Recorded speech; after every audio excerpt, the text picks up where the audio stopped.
Good afternoon. A warm basic welcome uh, from the team here at Sofitel. We're quite excited for this webinar because apart from those of you who are joining online, we have the whole team here with us at Sofitel joining us for the LMP session as well as the webinar. The session today is very exciting. It's on breadfruit value addition for better incomes. And today we're here to talk about something simple but really powerful. How can we transform breadfruit, a crop that's deeply rooted in our culture and our diets, into a source of greater income and opportunity for our farmers, families, and communities? We're especially proud to have with us 3 dedicated farm organizations and individuals who are leading the way in this space. Today, we have Dr. Simsa from PNG WIA. We have got Suliano Dimitri from Tutu Rural Training Center. And we've got Denny Mataroa from Tetango Enua. Now, each one of them brings unique experiences, ideas, and success stories from the field, from processing and innovation to women-led business, to empowering youth with new skills. Breadfruit is more than food. Its potential and value addition is about unlocking that potential.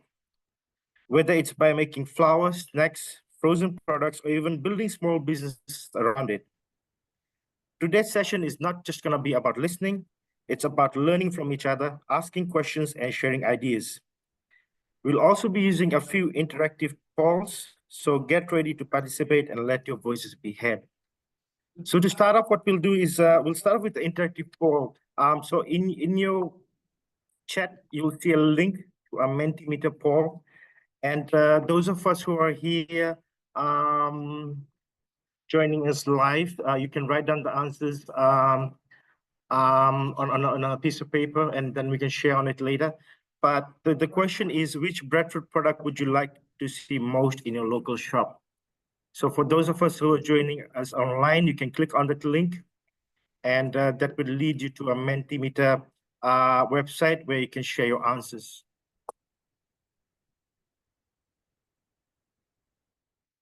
Again, if you have any questions, please feel free to drop them into the chat. We'll also have a Q&A session at the end, and we'll welcome questions from the floor as well as online as well.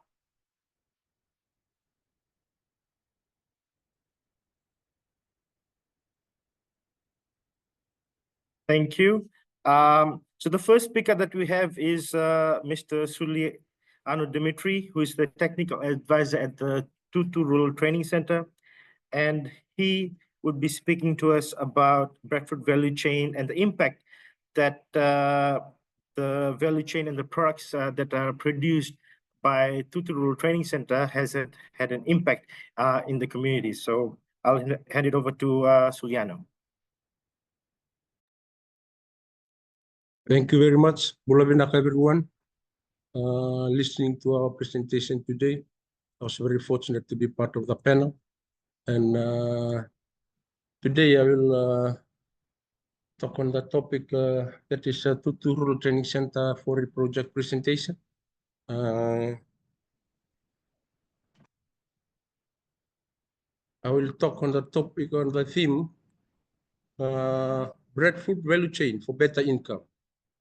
I just want to elaborate on this, why we increase the value of breadfruit, because in Fiji or especially in Teviuni, our major crops there is dalo and langon. So while we are introducing this crop, we want breadfruit to be like dalo and langon, to be a steady source of income and food security as well. So for breadfruit in Tutu or in Taviuni or in Fiji as a whole, people are like, seems it's a second grade crop or lower crops. So that's why we increase the value of it, so that farmers realize the importance of breadfruit and also in our health system as well.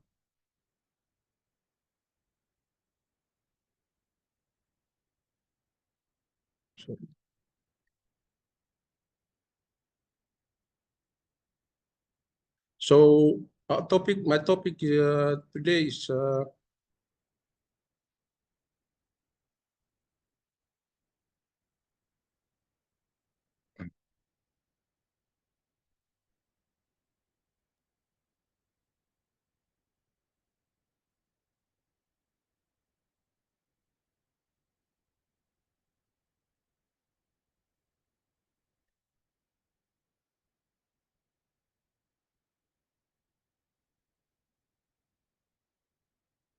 my topic is my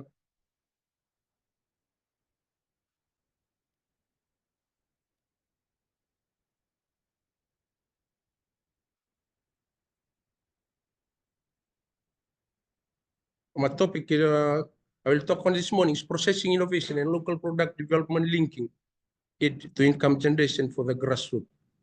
So how can I elaborate on this topic is I come up with questions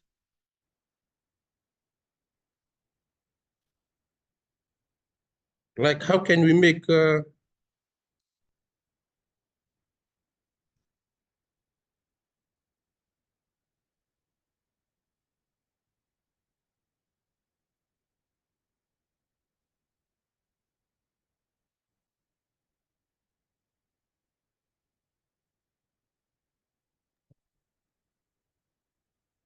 Sorry, everyone, we're having a few technical issues. Give it a sec.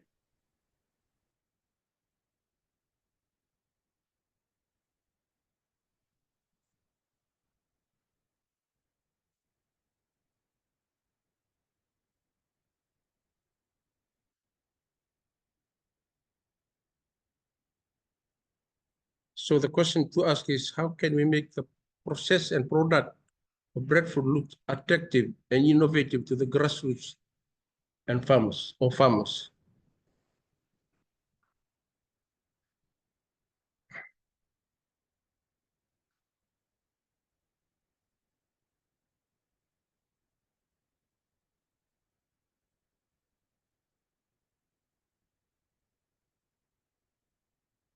So this is what we did to breadfruit.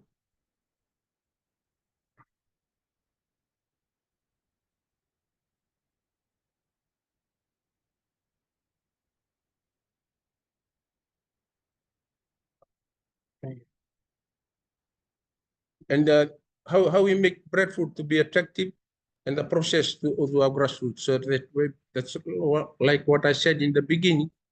How we gonna tell our farmers or persuade our farmers to plant breadfruit when it is the second crop or the third grade crop is in Fiji. So that's what we did to value addition from breadfruit. So this is other products that we did in Tutu. From value addition from fruits to breadfruit flour, breadfruit chips, crackers, and pasta. So those are the main 4 products that we value added from breadfruit. And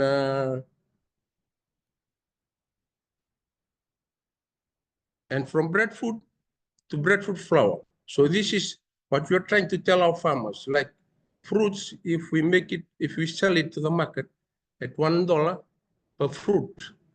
So what are the things if we value add it to flour? Like one fruit is $1 when we sell the whole fruit. So like from $1 whole fruit, if we make it to flour, we can make about 500 grams and sell it at $2.50 for 500 grams. So you can see the difference from there. One fruit we sell at $1. When we make it to flour, we sell it at $2.50 for 500 grams. So just imagine how we value added breadfruit to make it to flour to increase the value of breadfruit. So when we talk for money-wise, if you sell at $1 and sell the 250-gram flour, breadfruit flour at $2.50. Secondly, if we see the weight, if we sell it in weight, like what I've already said, one fruit at $1 and half kg flour at $2.50, for example. And likewise, when we value added breadfruit, we see the shelf life. Like as a fruit as a whole, if we put it there in the shelf, it can stay for only 1 or 2 days. When we make it to flour, you see the shelf life. And put it in the freezer or in the cupboard, it can stay there for long. Likewise, the nutritional content. When we value add, we can test to the nutrients content in the flour, in the breadfruit and flour, and see the difference. So from there, we can decide what else can we add to flour to increase the nutrients content in from breadfruit to flour. Secondly, breadfruit to breadfruit chips. That's what I'm saying. We try to value the difference. And at the moment, to is doing research on this. Once we come up with the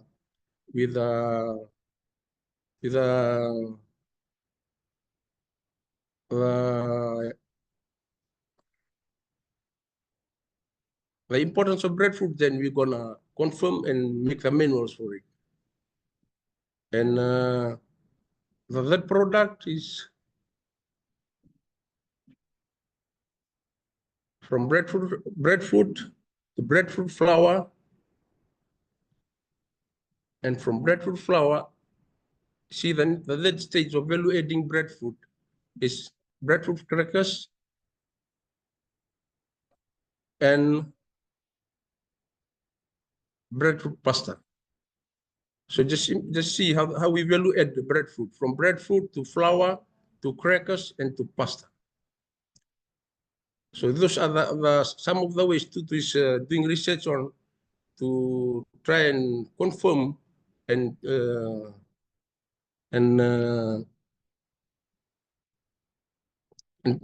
make it attractive to be look persuasive to the farmers. So these are other products that we made in Tutu from breadfruit flour. We make crackers out of it. So we grind the potato chips, make it into flour, and we make it into dough. Then we make it into crackers and dehydrate it in our dryer. That is crackers. Secondly, this is how we make pastas. Next one, cookies. So that is breadfruit flour. Then we add on chocolate as a flavor. The next one is pancakes. So you see that pancakes, that is breadfruit flour, and the flavor is the dragon fruit juice. That's why it's the color changes. So this is one of the products that we are doing now in Tutu. We're still doing research on it. And the last one is soup. You see that we're using the flour and the carrot powder. We dried it, we grind it, then we make a soup out of it. So these are all the products that we are making in Tutu to make it more attractive to our farmers, and so the farmer can realize the importance of it, how we value added it, so that they can make it as one of their steady source of income. And to conclude, these are the low-hanging fruits and seeds of products for the future, for these products. So we will see all the success stories. That's what I'm saying. We are still doing research on it. We are tracking messages and data collection. Thirdly, we'll see because in the market, this product is still not recognized. So we'll still doing research on it, and we'll try and see how we're going to market this product. Fourthly, strengthening partnership to assist us in doing this product. And finally, capacity building and awareness. We'll let our farmers conduct workshop and field days so that the farmers can realize the importance of breadfruit. Out of those, when all those things are being certified, approved, and well organized, then we're going to put create manuals, and recipe book for breadfruit and breadfruit product. So that is all the products that we make in Tutu. Once we finalize everything, then we're gonna document it and tell other farmers what is the more attractive product about breadfruit.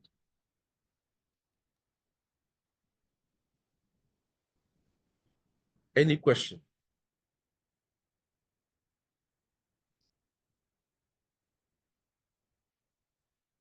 At the moment, we are processing Malacana variety because firstly, it is less. Secondly, the quality of the flour it produces, it's white than the other variety. The other varieties, when we make it to flour, it is brown in color, not like the Malacana variety.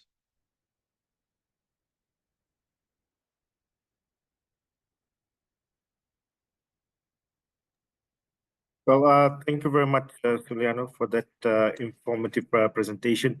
And we're very much excited with the work that's being done at Tutu regarding product development and research and development in terms of the potential of turning breadfruit in flour into pasta and crackers. And we look forward to having those products available to us very, very soon. Next up, we have Dr. Simsa, would be speaking on the topic of women-led innovation in breadfruit value chains, a PNG story. Dr. Simsa is a consultant with PNG WEA, and he brings with him quite a lot of insights and knowledge with him. So he's got a lot of experience in terms of working with women and grassroots communities and income generation programs. So I'll hand it over to Dr. Simsa.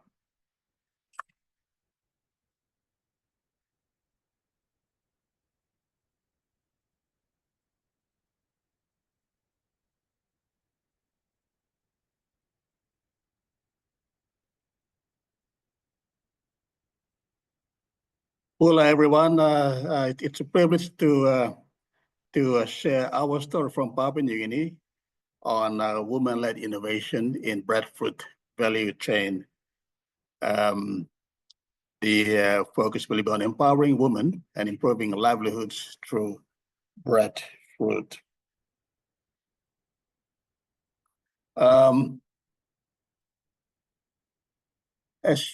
As you know, just like in other Pacific Island nations, breadfruit is a traditional crop. It's a crop, which our people over time have used mainly for food. But then over time, there are opportunities in which our people have seen that they can generate income to improve the livelihoods. What I will do is I will just, by way of background, share about breadfruit in the context of PNG and how over time the status of breadfruit has changed.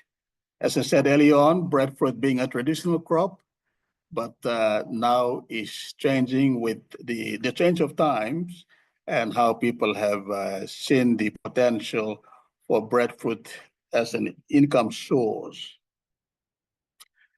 Papua New Guinea has got a lot of breadfruit species. Now the main species, Atocarpus altilis, which is the seedless, mainly the seedless, but you also have got some varieties which are seeded, which are also edible. Both seedless and seeded are edible for the particular species, Atocarpus altilis. Now, these breadfruit have been used and have been prepared in various ways back in villages. It can be steamed. Once when breadfruit is steamed, then our people add coconut cream. The other is through fries. The common one, the most common one, or the way in which our people prepare breadfruit is breadfruit cooked in coconut cream, and I believe this is across the Pacific. The next way in which breadfruit is prepared is breadfruit roasted on the fire, and then the flesh scooped out and pounded and mixed with either coconut cream or with what we say gallop or canarium nut. Canarium is a nut which is native to Papua New Guinea, Solomon Islands, and Vanuatu. And what people do is after pounding the breadfruit, they mix that with either coconut or canarium oil. And this particular way to prepare breadfruit, just like taro, it's only for special occasions where we have got culturally important events like payment of bride price or making of canoes. Those are when these special dishes of both breadfruit and taro mixed with either coconut or with canarium nut. Now, the other species in PNG is the bread nut, which is Athocarpus camensis. Now, the flesh is not edible, but the seeds are edible. These are trees in the wild which people harvest to eat the seeds. Now, this particular breadfruit, people either roast the seeds on the fire or they boil that. Now, boiled breadfruit seed is sold in either roadside markets or in urban areas. So this is a source of cash income for our people in Papua New Guinea. The other common, or what you can say, breadfruit is mainly up in the highlands of PNG, areas between 800 to 1,600 meters above sea level, where a particular breadfruit species, people harvest the young shoots, and then prepare that, and it can be eaten as a vegetable. And it's quite popular in urban markets where the women folk sell this. And if I can also say that it is the women who sell breadfruit products and dishes, not so much the man. And for us, this is quite important because the income generated by breadfruit contributes towards improving the livelihood of families. Next, please. As I said earlier on, there's a shift now. What has been a traditional food, because of market opportunities, people are processing or making dishes of breadfruit to sell either at the village roadside markets or in plantations or in urban settings. But if I can also mention about some of the social issues about selling of breadfruit by women. Some families or some people are quite reluctant to sell because they think that breadfruit is common. Why do we have to sell to make money? So that is a cultural barrier towards families or women folk in particular to generate income. And I thought I would just share this of certain gender issues which affect value adding of a traditional crop like breadfruit. And we have to address this for us to promote breadfruit to improve livelihoods. The I'm happy because the FORI project, the farmer organization project through FORI, is gender inclusive. And that, in my view, will contribute towards promoting what is a traditional food for us to add value to it so that our people can have ways in which they can generate income. What do we in the PNG Women in Agriculture should do to value add breadfruit in Papua New Guinea? And the previous presenter have told you about what they do in Tutu in Fiji, and I'm just so amazed. I had the privilege to go to countries like Tonga and Samoa, and I've seen all these various ways in which our people in the Pacific have added value to breadfruit. And I am just so blessed. I'm just so happy. Now, the challenge for us in Papua New Guinea is how we can see which particular option to take to value add breadfruit so that our people can have an opportunity to generate income, or even to improve what breadfruit can do for as a livelihood to improve health, because breadfruit is nutritious as compared to what we in the Pacific have embraced. Rice. Rice is white rice or polished rice is a staple food in every homes. But for me, I see that as a big concern.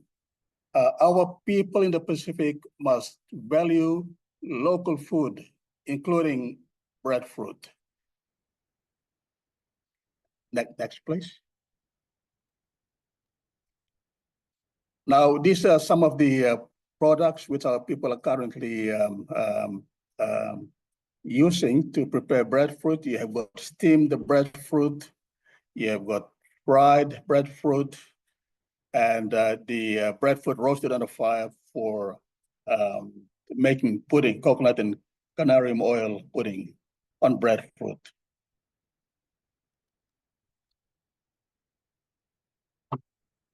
This particular table, I'm not sure whether the words are quite, or the font size is large, but I got this from a USDA data, and it talks about the various chemical composition of breadfruit. And what took my attention was the protein and carbohydrate, or digestible fiber.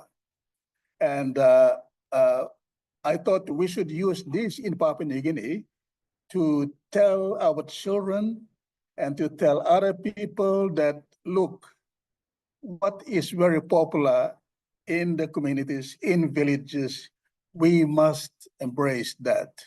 We have to inform our people through advocacy, through some awareness, or through festivals, or even school programs, so that our people can embrace this, what is a nutritious food.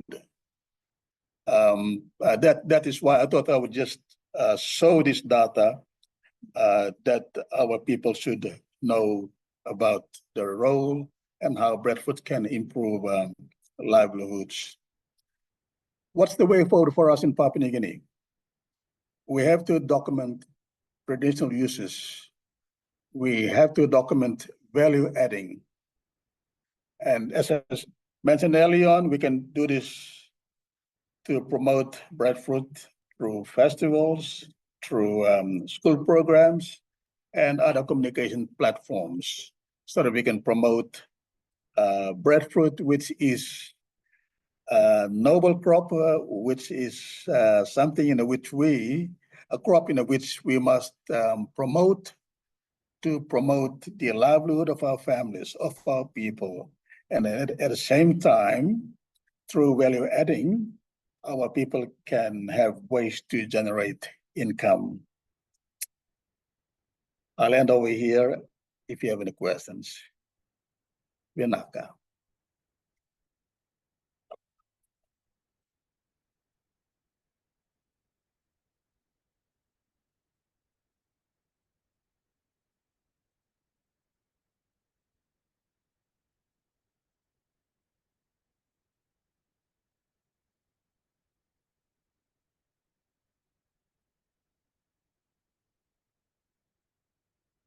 Thank you, Dr. Chimsa, for your insightful presentation.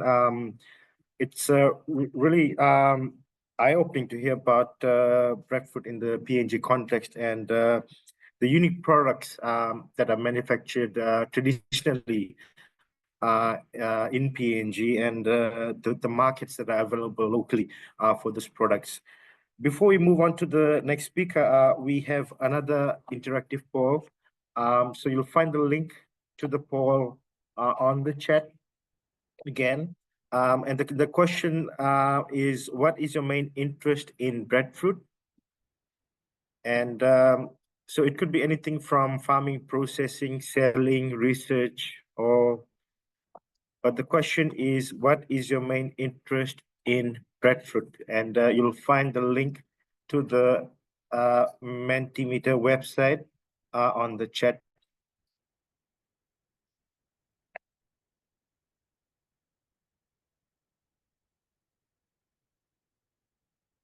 Our next speaker is sort of a personality and jack of all trades from the Cook Islands. His name is Danny Mataroa, and he's the president of Te Tango Enua. And today he'll be speaking with us on Kuru for food security and income generation. So I'll hand it over to Danny.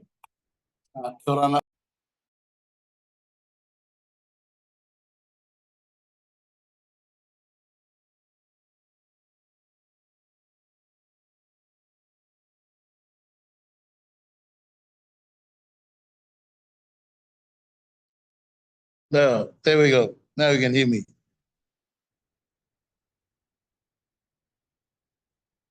Right. You can hear me? Yeah. Oh, kia ora again. My name is Danny Mataro from the Cook Islands, and I'm here with, I'm the president of our Tango Enua, and I'm here with Benedict Teremona, invited by the PIFON, Pacific Island Farm Organizations, to come to Nandi to update with our progress in the Cook Islands on the breadfruit project, assisted and sponsored by, in partnership with FORI. So I'd like to first of all thank you to FORI.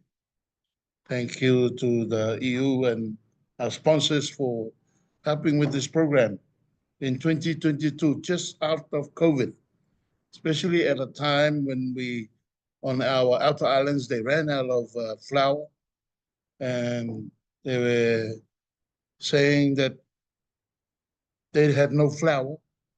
And when we shared with them the knowledge that you can get flour from the breadfruit, and they look around, the breadfruit all on the ground. So 2022, the project started. For 2 years, our biggest challenge has been the mindset of our people in the Cook Islands. You know, our ancestors, right up until about the Second World War, and it finished in 1945, all that generation, they knew about famine, they knew about shortage of food, and they knew how to preserve, and they knew how to prepare the community when it comes to a time after the cyclone. And then they had their children, and they brought their children up on this food called the tiopukuru. When the breadfruit comes comes time to harvest, it's an abundance in harvest. And for 3 months, that's all you eat, tiopukuru, at home. And on top of that, every morning you got to rake the rubbish before you go to school. And then when you come back from school, feed your pig and do all the other work. Before you have dinner, you got to go back and rake the rubbish again.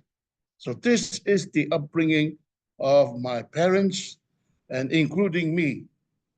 But when I grew up and the tree was already growing. Then the airport opened 1974 and all that generation moved to New Zealand.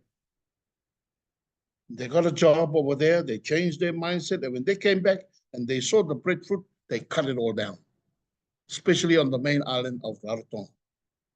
And then I came back in 2022 and said to my, to market the idea to our people, and they said, no way am I going to plant that thing again.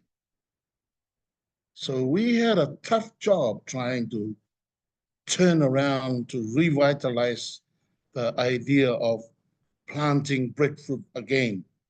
But the main goal we had at the back there was for food security, especially after COVID. And when you have a breadfruit, I mean, our ancestors, we know for sure, the 3 trees they always take with them when they sail on their waka, on their canoes, the breadfruit, the noni, and the coconut. As soon as they land on that island, whether there's people on or no people, they plant those 3 trees. So for sure today, if you go on any island today, whether there's people on, no people on, you will find those 3 trees, the coconut, the noni, and the breadfruit. Our ancestors knew the resilience of those 3 trees. And personally, I believe if we really look at it, these 3 trees, income generation, security, food security, income generation. Look at the flour that we're bringing in, importing, made from wheat. And we can change that, even if we just get half, so that we can cut down half of the import and use our own flour from the maniota or the kuru. There's so many things we can do. So income generation is a no-brainer. Back in the Cook Islands, with a population of 14,000 people, we depend heavily on tourism as an income generation. And did you know that we import $3 million worth of French fries from potatoes, French fries. So we started to work out a system, processing system of how to make French fries from but we're going to change the name. We changed the name to island fries using the breadfruit, cut it up. We steam it first, cut it up, put it in the freezer, and pack ready for the chefs to access it conveniently, just like the potatoes. And that's just the island fries. And we were selling to the hotel. We were experimenting how much we should sell it for. We were able to sell it from $6.50 to $9.50 a kilo of that French fries. Now, you tell me, is that income generation or what? But you see, out of 1 kilo of these island fries from the breadfruit, the hotel can make 3 cups of the same fried breadfruit and sell it for $8, for $6 to $7 a cup. So even at $9, they still make a profit more than 100%. And that's just the French fries. You heard before from the 2 presentations that, on the technical side and the production of flour, yes, that's all in the pipeline. The research has been done already. Just want to say thank you very much, first of all, to the University of Hawaii for doing that research for us, especially the business leg of it. When PFON put together a week of action in Tonga in 2016, where the members of the PFON, that was the first time I saw that presentation of the breadfruit. And I also saw how many scientists, researchers have been involved in the research of breadfruit. There are some countries in Asia where the climate change is affecting their rice supply, and they have ordered 20,000 a year of breadfruit shoots, and they're going to plant breadfruit. And what are we doing back in rural? We don't want it. Well, that was the attitude in 2022.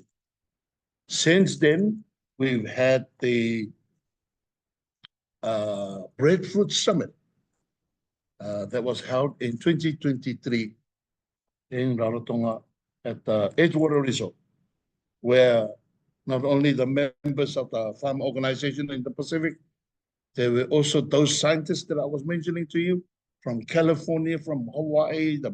Also, thank you to the Breadfruit Institute in Hawaii. I think it's Breadfruit people. They sponsored our first 2,000 shoots of ma'afala to be imported from the tissue lab in California. And also we had some research with the SPC with their lab to try and boost our idea of planting some breadfruit back in Rarotonga.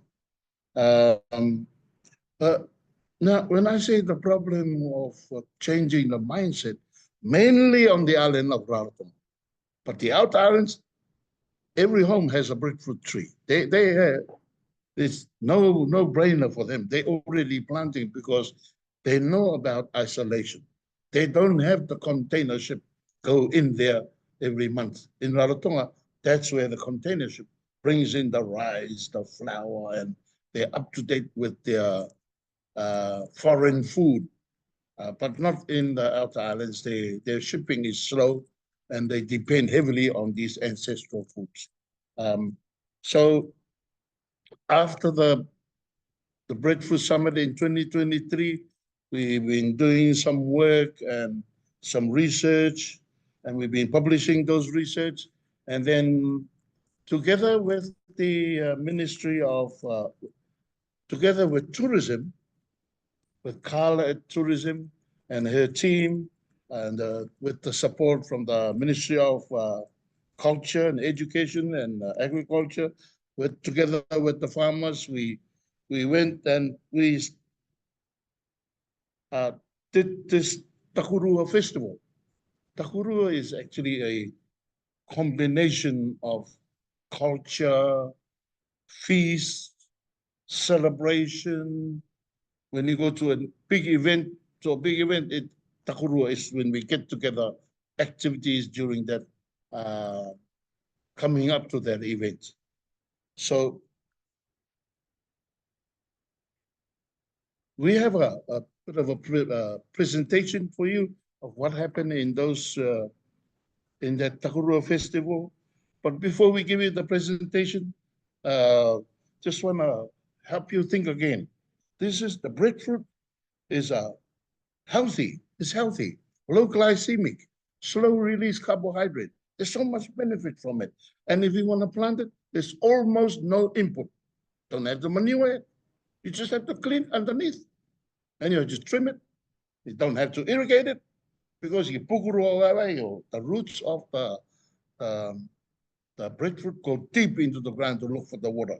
It'll grow beside the beach. It'll grow up the mountain.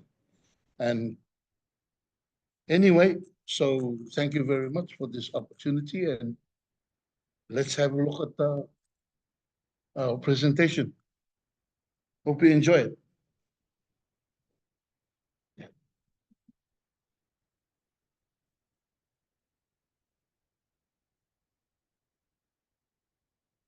While we are looking for the presentation with this technical.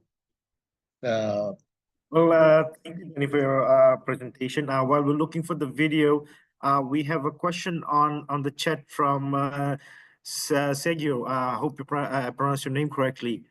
And and he's from Ecuador and he's asking which is the best variety. So maybe I'll ask Suliana to answer that question. On what do you think is the best variety of breadfruit?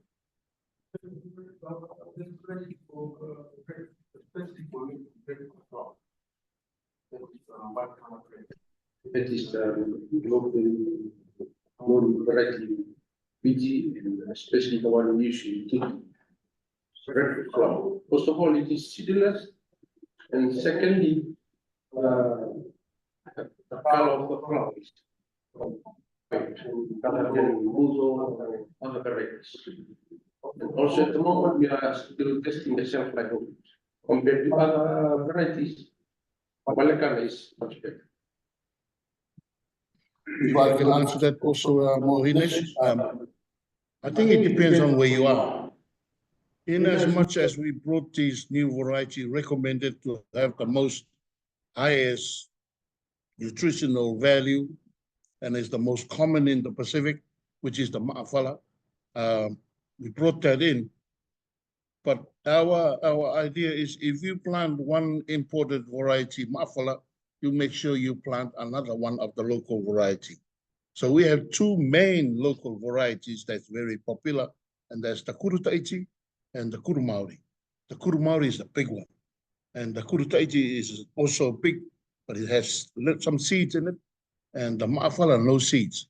So we brought this ma'afala in so that because of the study that was done by the University of Hawaii, the flower of the ma'afala was approved by FDA to be imported in the States. So if ever we're going to export the flower, at least the ma'afala, the paperwork, the pathway has been done already. So we can use that for export, but at the same time, for local flower, we can do any breadfruit. So I think to answer that question, it depends on the variety where you are.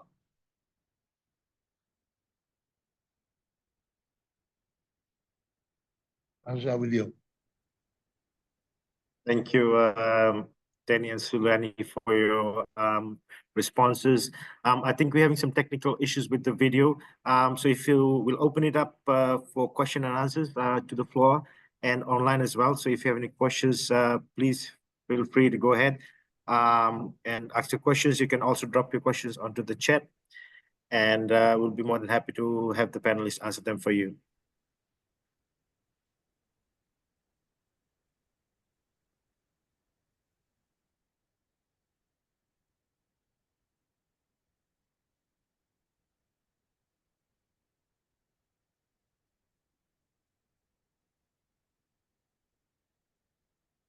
Maybe I'll keep us occupied.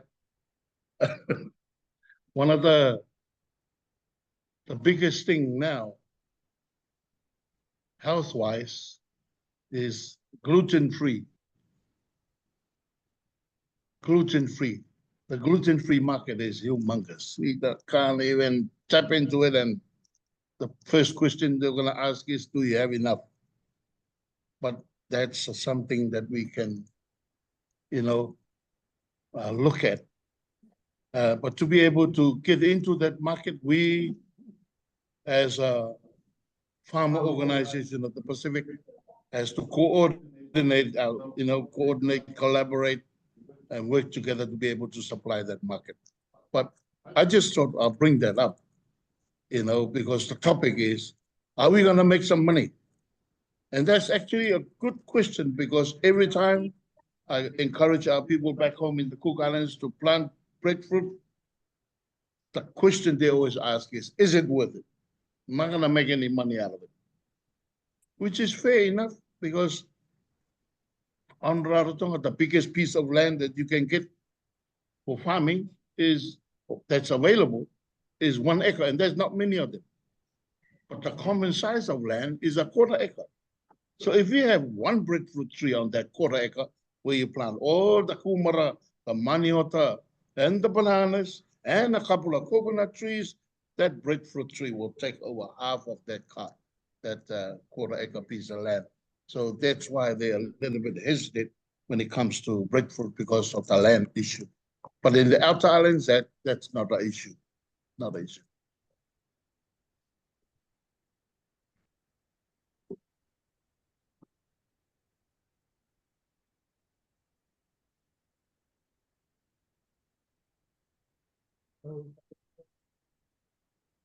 Apologies. So we've got another question from Sergio, who's asking how many trees per hectare are with ma'afala variety for a commercial farm of 50 hectares?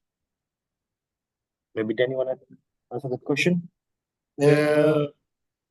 The question is how many trees per hectare with Mafala variety for a commercial farm of 50 hectares. So he's basically asking how many trees do you plant per hectare? Well, I've seen some orchards, they're 5 meters apart, tree to tree, and some 3 meters apart. Personally, I think that's too close. But it's been recommended by Dr. Tusi is 30 meters. So the main reason for that is so that you can plant other things in between. But if you have a big piece of land, like how many acres you were saying? 50 hectares. Oh my goodness, that's a humongous piece of land. There's so much breadfruit. Even at 30 meters, that's a lot of breadfruit trees you can fill in. And if you can dedicate 1 hectare or 2 hectare, I don't know. It's just me growing on a small island. It's mind-boggling for me to think how many land that is. But it's really up to you whether you plant the spacing. Just remember, you got a big piece of land. You got to be able to fit the tractor underneath. So don't plant it too close. And then you got to trim it, and you got to keep trimming it. So you got to look at all these things so that you just have to sit there and look at it. How are you going to address those problems? There's also the branches that's going to cross over. Do they have enough root space inside under the ground? The water, access to water, all that. Personally, I think for a big piece of land and you have 2 hectares or 3, I would recommend bigger spacing, further apart.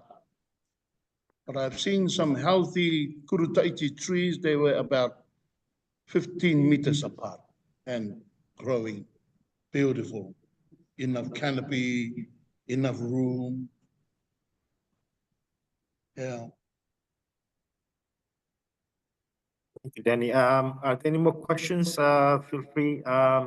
I'll open it up to the floor as well. If you have any questions, feel free to ask any questions that you might have. And for those of us who are joining online, if you have any questions, feel free to unmute and ask those questions. Maybe seeing that there's no video, maybe I can talk about that. Is there anybody on there? Those are a question, I believe. Yeah, okay.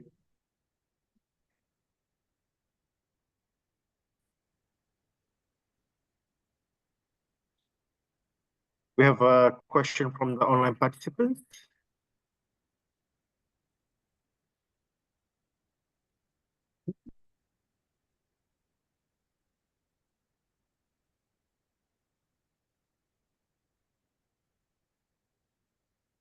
Okay. Seeing that we don't have the video coming up, what we did in February was a Takurua festival. It's like a celebrate the harvest. And the breadfruit was the main fruit that we did for that. On the Thursday, we had the Umu competition, where students from the 4 secondary schools came and they compete on who can cook the best food in the underground oven. And the breadfruit was also one of those, one that was there. So a good 500 people came to that. And then on the Saturday, during our market day, we had the chopukuru competition. Remember that soup I was mentioning before? You have it's a breadfruit soup. There was about 7 entries of cooking, and the market, everybody at the market was given an opportunity to taste each of them. And there was a winner, and he won $1,000 because his one was, as you can't get any more original than his one. And then on the following Tuesday, we had the mystery tour. 3 restaurants were given an opportunity to come up with the menu of how to use the breadfruit in their, in their competition. This was at the market day.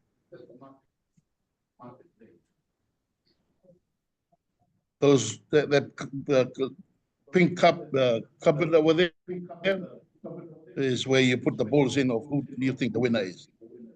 Yeah. We only have a couple of minutes, so I'm gonna skip through all this. The other, sorry, on the mystery tour, first restaurant, they had all these different dishes. And the one I liked the most was the small meat pie with the mashed kuru on the top. Oh, that was beautiful. And then we went to another one. There was a lasagna made out of the kuru. There were some desserts made from this. So you can see in the restaurant, they're able to create some dishes, European-looking dishes. And in that night, we were to choose from each restaurant. They had 4 or 3, one had 6. We had to choose which one was the best one. And today they used the one we chose as part of their main menu today. And then we went to we went to have a feast. Now that's a takulu. We had all sorts of food laid out on the table. And we went there, and the breadfruit was part of the menu. And we had a show. That was an awesome presentation. Just want to say thank you again to Kala Eggleton and her team at tourism in bringing together, because now we have government ministries are now interested in this project, whereas before they don't want to do anything with it.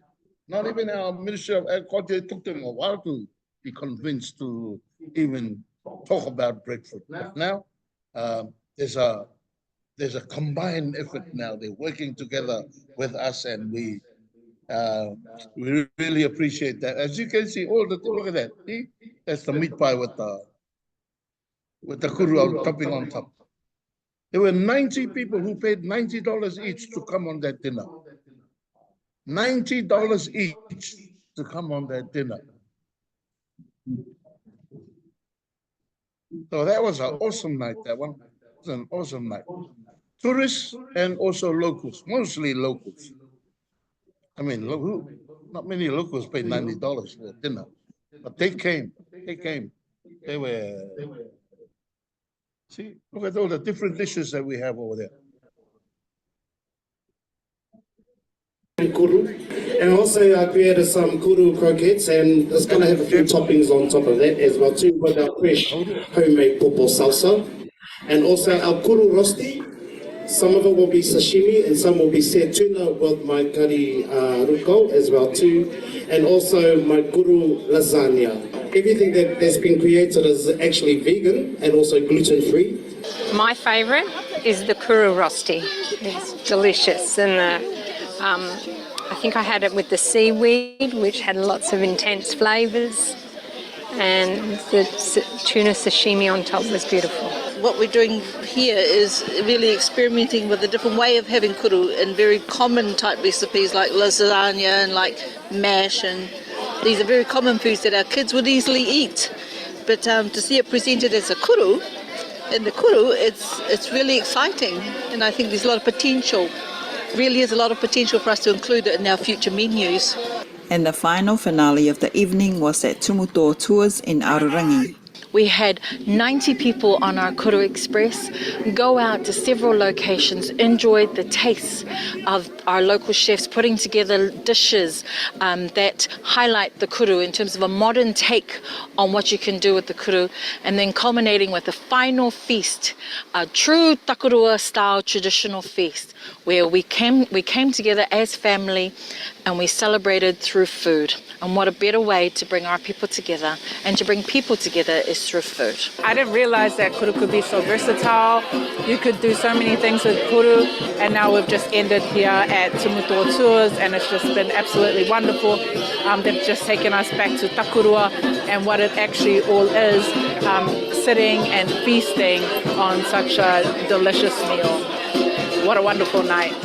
It's delicious food. I love eating all of this food, and learning something new today about Takurua. Fire dancing, action song and drum dance provided by Ngamitua and Mania Mamanu and their staff, as well as the Highland Paradise dance team, kept the tour entertained. And this is where I'm going to ask a favour from you. Cook Islands Tourism, our Facebook page has 1 million followers. Ngāmea and Mania, they came to the table and they said, yes, we will volunteer to be the venue for Takurua. So I want you to take photos tonight. I want you to share and let everybody know how wonderful Tumutuas are, because they have gone above and beyond. They brought their families, they brought the village here tonight to make it happen for you. Takurua tonight was a fabulous event. I believe everyone has gone home enlightened and just in awe of what the evening brought together. It was the finale of our Takurua, the last 3 events that have brought Takurua 2025 together. I'm Julie Tadipushirin for the CITV News. We know how to do it. Thank you, Danny. Thank you very much. Thank you, Danny, and thank you, Dr. Simsa and Suliano, for your presentations. And we'll see you in the next one. Pinaka Vakalevu.